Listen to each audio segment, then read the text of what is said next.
할렐루야.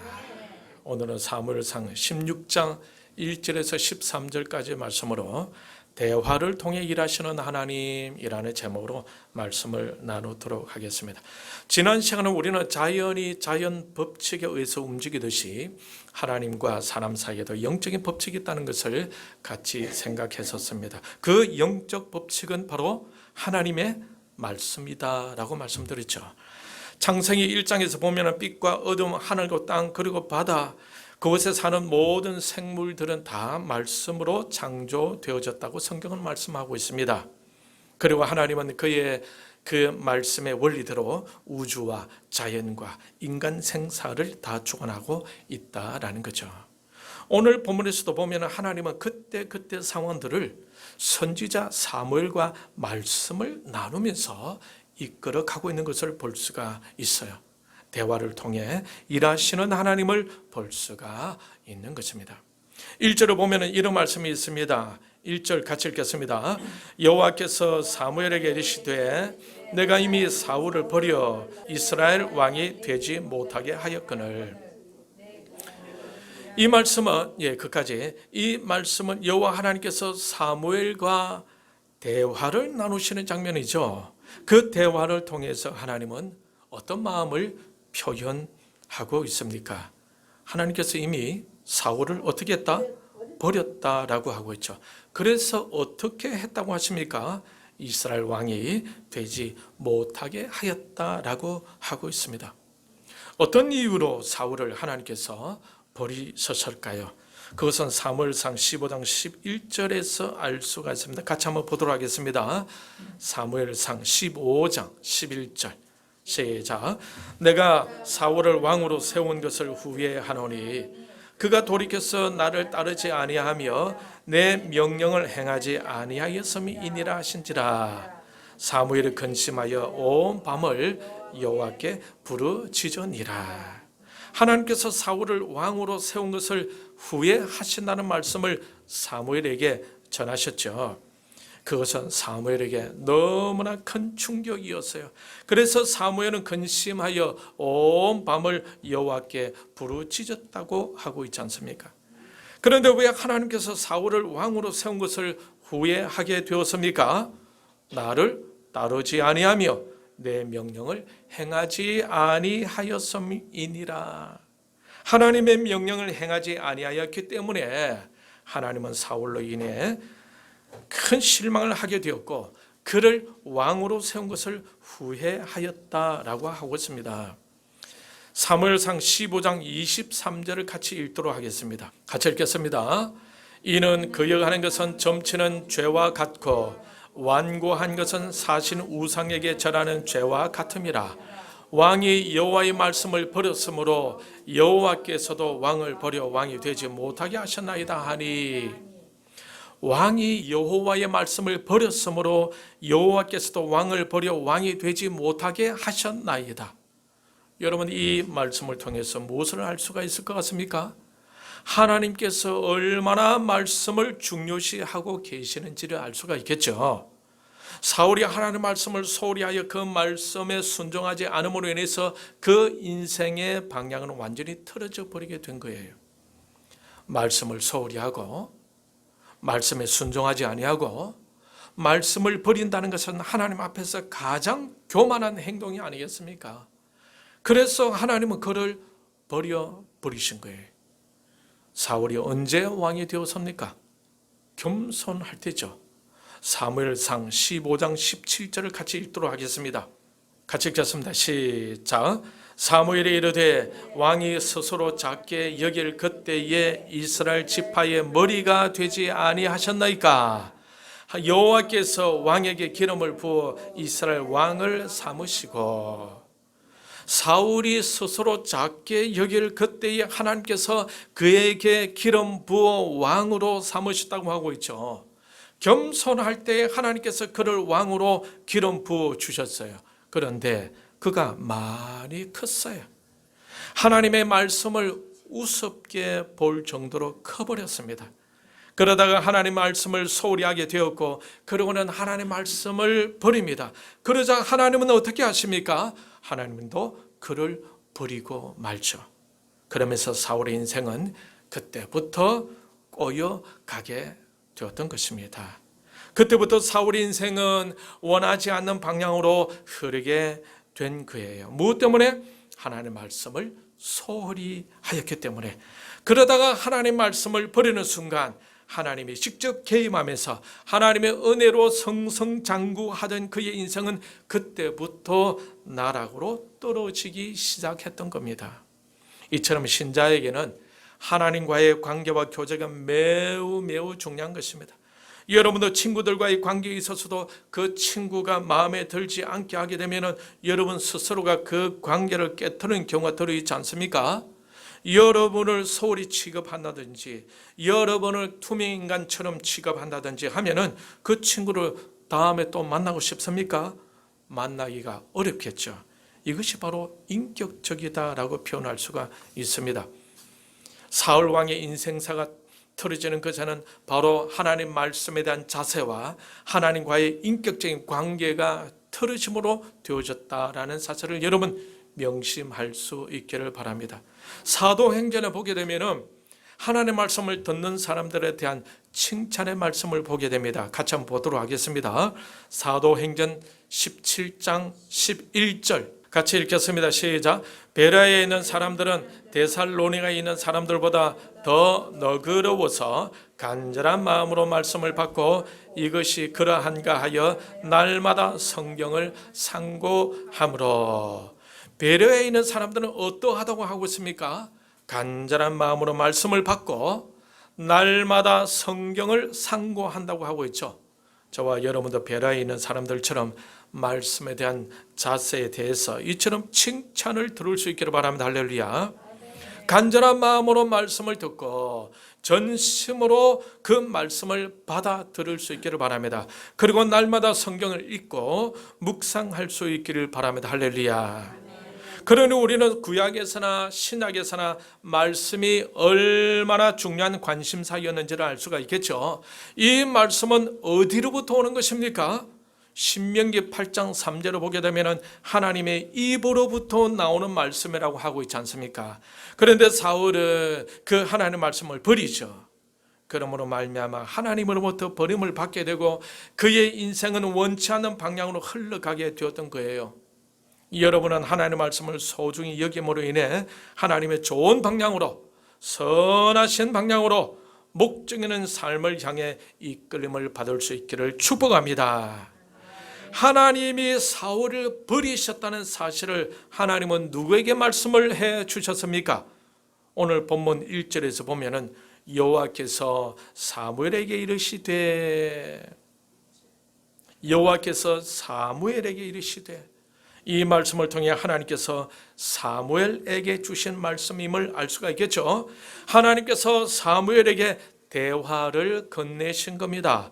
그 대화를 통해 하나님의 마음을 전달해 주셨고 그 대화를 통해 사무엘은 하나님의 의도를 알 수가 있었던 겁니다. 그러면서 1절 끝부분에서 하나님은 사무엘에게 또 어떤 대화를 하십니까?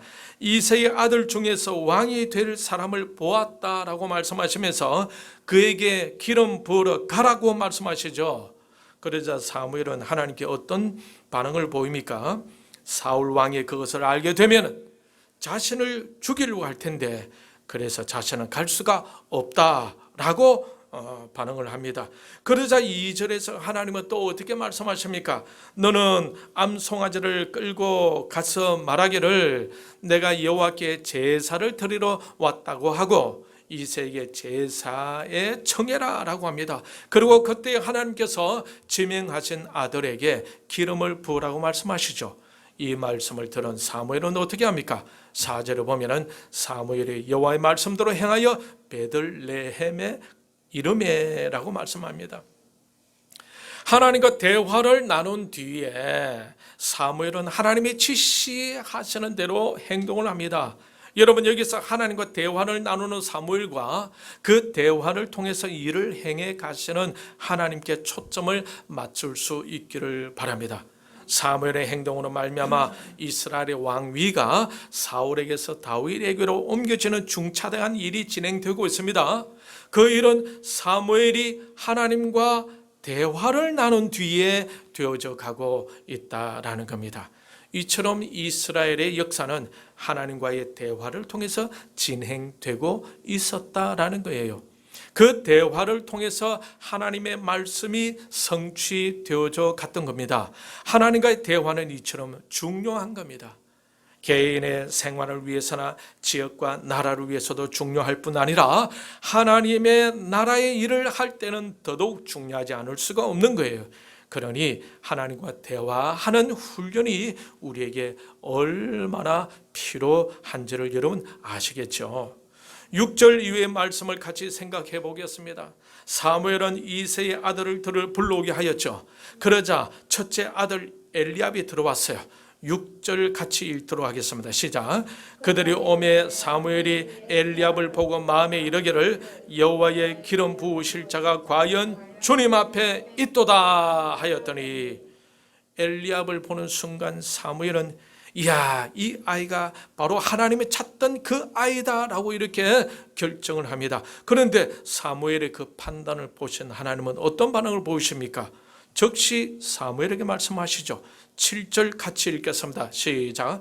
여호와께서 사무엘에게 이르시되 그의 용모와 키를 보지 말라. 내가 이미 그를 버렸노라. 내가 보는 것은 사람과 같이 아니하니 사람은 외모를 보거니와 나 여호와는 중심을 보느니라 하시더라. 엘리압을 보고 착각하고 있는 사무엘을 보시면서 하나님은 즉시 사무엘과 대화를 나누십니다. 엘리압에 대해서 하나님은 어떻게 보고 계셨어요? 용모와 키는 사람들이 볼 때의 호감을 가질 수밖에 없을 만큼 훌륭했었지만 하나님은 그것을 보지 않으신다고 하셨죠. 하나님은 무엇을 보신다고 하십니까? 외모가 아니라 중심을 보신다라고 말씀하십니다. 그러니 엘리압의 중심은 어떠하다는 것입니까? 하나님의 일을 위해서는 하나님과 맞지 않다라는 것이 아니겠어요? 하나님과 맞지 않다라는 것은 하나님의 말씀 체질이 아니다라는 것이겠죠. 그러니 하나님의 말씀에 순종하는 것에 있어서 실패할 수밖에 없는 그런 신뢰가 가지 않는 인물이다라는 거예요. 사울의 모습을 보는 듯 하지 않습니까? 그 8절에 보면은 아버지 이새는 둘째 아비나답을 사무엘 앞으로 지나가게 합니다. 그때 사무엘은 어떤 반응을 보입니까? 이도 여호와께서 택하지 아니하셨느니라. 조금 전에 엘리압을 볼 때 사무엘이 보았던 판단의 근거는 무엇이었습니까? 사무엘 자신이었죠. 그런데 두 번째부터는 판단의 기준이 달라집니다. 하나님의 관점에서 판단하고 있는 것을 볼 수가 있어요. 하나님이 선택하신 것을 택하고 있는 사무엘을 볼 수가 있다라는 거예요. 9절에서 보면 아버지 이새가 또 산마를 사무엘 앞으로 지나가게 합니다. 여기서 보게 되면 아버지 이새도 보는 눈이 없다는 것을 알 수가 있겠죠. 인간적인 판단의 근거로 자식들을 앞세우고 있는 것을 볼 수가 있어요. 이런 모습은 엘리압을 보던 사무엘의 모습과도 같은 모습이었어요. 판단의 기준이 아주 인간적이었다라는 거예요. 그런데 사무엘이 조금 달라졌음을 알 수가 있어요. 어떻게 그가 달라졌습니까? 하나님과의 대화를 통해 달라졌다라는 겁니다. 아버지 이새는 남은 아들을 다 이스라엘 앞으로 지나가게 하였지만 하나님이 허락하십니까? 허락하지 않습니까? 하나님이 허락하지 않죠. 하나님이 허락하시는 아들들이 없었어요. 그래서 사무엘은 11절에서 이새에게 이렇게 묻습니다. 너희 아들들이 이것이 다냐? 라고 묻죠. 그러자 이새는 어떻게 답을 합니까? 남은 막내 아들 하나가 있다고 합니다. 그 아들은 지금 들에서 양을 지키고 있다고 하죠. 그러자 사무엘은 그를 불러오라고 합니다. 12절 같이 읽도록 하겠습니다. 시작. 이에 사람을 보내어 그를 데려오매 그의 빛이 붉고 눈이 빼어나고 얼굴이 아름답더라. 여호와께서 이르시되 이가 그니 일어나 기름을 부으라 하시는지라. 다윗이 오는데 그의 빛이 붉고 눈이 빼어나고 얼굴이 아름답더라라고 하고 있습니다. 그때 하나님께서 말씀해 주시죠. 뭐라고 말씀하십니까? 이가 그니 일어나 기름을 부어라. 다윗을 보는 것은 누가 보았습니까? 사무엘이 보았죠. 선택은 누가 했습니까? 하나님이 하셨죠. 하나님과 사무엘과의 소통이 척척 죽이 맞아 가는 것을 볼 수가 있겠죠. 저와 여러분에게도 이러한 일들이 자주 일어나기를 바랍니다. 할렐루야. 사무엘은 다윗을 보면서 하나님의 마음을 읽어낸 것입니다. 다윗을 보면서 하나님의 음성을 듣게 된 거죠. 사무엘의 영성이 바로 그런 영성이었어요. 하나님과 소통할 줄 아는 영성, 하나님의 뜻을 파악할 줄 아는 영성, 하나님의 마음을 읽어낼 줄 아는 사람이 바로 사무엘이었어요. 하나님은 이런 사람을 통해 일을 하신다라는 겁니다. 나중에 다윗도 그런 사람이 되죠. 하나님은 그런 다윗을 사용하셨죠. 사도행전 13장 22절에서 다윗에 대해서 어떻게 표현하고 있습니까? 같이 한번 찾아볼까요? 사도행전 13장 22절 신약성경 210페이지 같이 읽겠습니다. 시작. 패하시고 다윗을 왕으로 세우시고 정가여 가라사대 내가 이새의 아들 다윗을 만나니 내 마음에 합한 사람이라 내 뜻을 다 이루게 하리라 하시더니, 하나님은 다윗에 대해서 어떻게 표현하고 있습니까? 내 마음에 합한 사람이라고 하고 있죠. 그를 통해서 내 뜻을 다 이루게 하리라고 말씀하십니다. 하나님은 사무엘과 대화를 나누면서 하나님의 뜻을 이루어 가셨고, 또 하나님의 마음에 맞는 사람 다윗을 통해서도 하나님의 뜻을 이루어 가셨던 겁니다. 하나님은 사무엘과의 소통을 통해서 사울을 버릴 것에 대해 알리셨고, 기름 부음 받을 다윗을 하나님은 사무엘과 대화를 통해 찾으셨고, 대화를 통해서 그에게 기름 붓게 하십니다. 여러분 13절 같이 읽도록 하겠습니다. 본문 시작. 사무엘이 기름 뿔병을 가져다가 그의 형제 중에서 그에게 부었더니 이날 이후로 다윗이 여호와의 영으로 크게 감동되니라. 사무엘이 떠나서 라마로 가니라. 결국 하나님은 사무엘과의 대화를 통하여 다윗에게 기름을 붓게 하십니다. 하나님은 사람을 통해서 일하고 계심을 알 수가 있으시겠죠. 그것도 그 사람과 대화를 통하여 하나님의 뜻을 알게 하고 하나님의 뜻을 따라 움직이게 하여서 일을 성취해 가시는 하나님을 볼 수가 있습니다. 하나님과의 대화를 통해서 사무엘은 무엇을 알게 됩니까? 하나님의 뜻을 알게 되죠. 하나님의 의도를 알게 되죠. 하나님의 원하시는 바를 대화를 통해 알아가고 있는 것을 볼 수가 있습니다. 그러므로 우리에게도 그러한 하나님과의 대화가 얼마나 필요한지를 알 수가 있을 것입니다.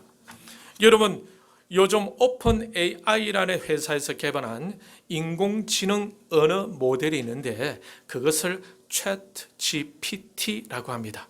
이 프로그램은 우리가 문자나 아니면 음성으로 뭔가를 질문하게 되면 즉시 요약, 정리하여 아주 적절한 답변을 해주는 프로그램입니다.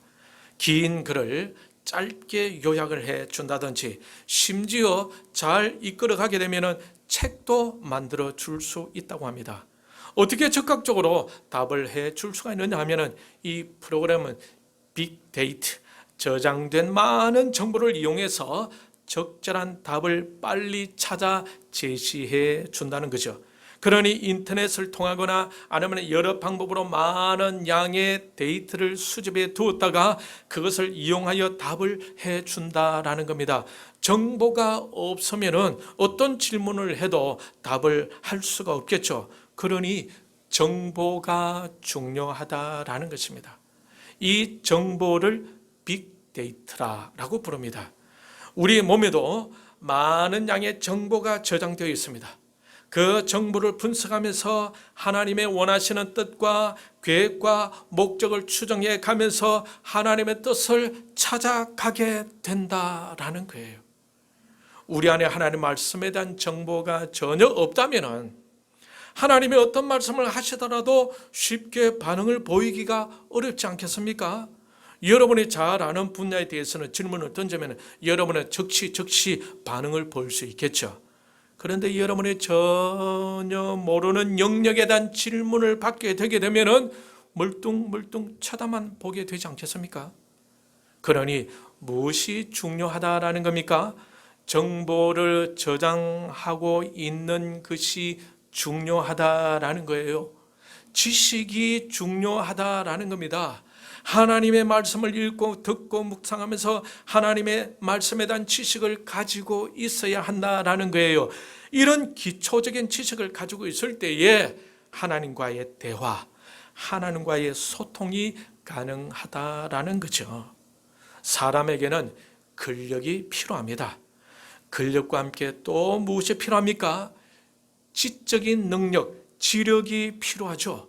그런데 신자에게는 근력과 지력과 함께 또 필요한 것이 있는데 그것을 뭐라고 할까요? 그것은 바로 영역입니다.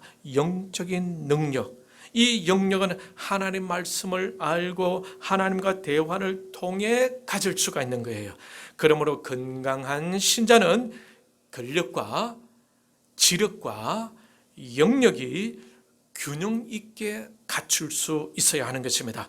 오늘 본문을 보게 되면 하나님의 뜻이 이루어져가는 과정을 볼 수가 있습니다. 하나님은 사울을 버렸고 사울 대신에 다른 왕을 세울 것을 작정하시죠. 그 일을 하나님은 사무엘을 통해 이루어 가셨다라는 거예요. 결국 사무엘을 통해 다윗이라는 인물이 선정되고 다윗에게 기름을 붓게 합니다. 이 모든 과정을 무엇을 통해 하셨습니까? 하나님은 사무엘과 대화를 나누면서 하고 계신다라는 겁니다. 하나님은 저와 여러분을 통해서도 하나님이 일을 하시기를 원하시는 줄 믿습니다. 그 일은 어떻게 이루어져 갈까요? 하나님과 여러분과의 대화를 통해서 이루어 가신다라는 것을 깊이 명심하시기를 바랍니다. 그러니 하나님이 여러분에게 어떤 말씀을 하고 계시는지 깊이 묵상할 수 있어야 하겠죠. 그 하나님과의 대화의 내용은 어떤 것일까요? 그것은 바로 하나님의 말씀입니다. 그러니 하나님은 우리에게 하실 모든 말씀을 이미 성경에 다 기록해 두고 있어요. 그러므로 이 말씀을 많이 읽고 이 말씀을 공부하고 이 말씀을 익혀두게 되면 하나님의 의도를 더 빨리, 하나님의 뜻을 더 깊이 이해할 수가 있고 하나님과 대화, 하나님과의 소통도 원활하게 하지 않겠습니까? 그러니 우리에게 무엇이 필요하겠습니까? 하나님에 대한 말씀의 지식이 필요하고 하나님과 대화를 나누면서 소통하는 것이 필요하다라는 거예요. 그것을 위해서 기본적으로 무엇을 준비해야 하겠습니까? 성경 말씀을 알아야 하고 또 기도 훈련이 되어져야 한다는 거예요. 사울은 이 부분에 실패해서 그의 인생의 방향이 완전히 바뀌고 말았죠. 그런데 다윗은 어떻습니까? 하나님 마음에 합한 자가 되어서 목동의 자리에서 이스라엘의 왕의 자리로 성격되게 됩니다. 이만큼 말씀은 한 사람의 인생을 바꾸기도 하는 것입니다. 이 하나님 말씀을 여러분은 어떻게 하실래요? 사랑하실래요? 사랑 안 할래요? 사랑하셔야 되겠죠. 이 말씀을 많이 읽으셔야겠죠. 말씀 공부도 많이 하셔야 할 것입니다. 결국 오늘의 말씀의 주제는 무엇입니까? 말씀을 깊이 알아야 하나님과 대화를 나눌 수 있다는 거죠. 그래야 하나님과 소통할 수 있다는 겁니다. 그래야 하나님의 뜻을 따라 살 수 있고 그래야 하나님의 목적을 이루어드리는 인생을 살 수가 있다는 겁니다. 그러므로 성경 읽기와 성경 공부와 함께 기도하는 것에 익숙해져서 하나님과 성공적인 대화를 통해 하나님의 뜻을 이루어드리는 삶을 살아야 할 것입니다. 말씀을 맺겠습니다. 사랑하는 성도 여러분, 하나님의 말씀을 사랑하고 다윗처럼 하나님 마음에 합한 사람이 되고 사무엘처럼 하나님과 대화를 나눈 것에 익숙해져 갈 수 있기를 바랍니다. 할렐루야. 그러면서 하나님의 뜻과 하나님 계획과 하나님 목적을 이루어가는 저와 여러분의 남은 여생이 되시기를 주님의 이름으로 축원합니다. 이 시간의 말씀을 생각하고 같이 기도하겠습니다.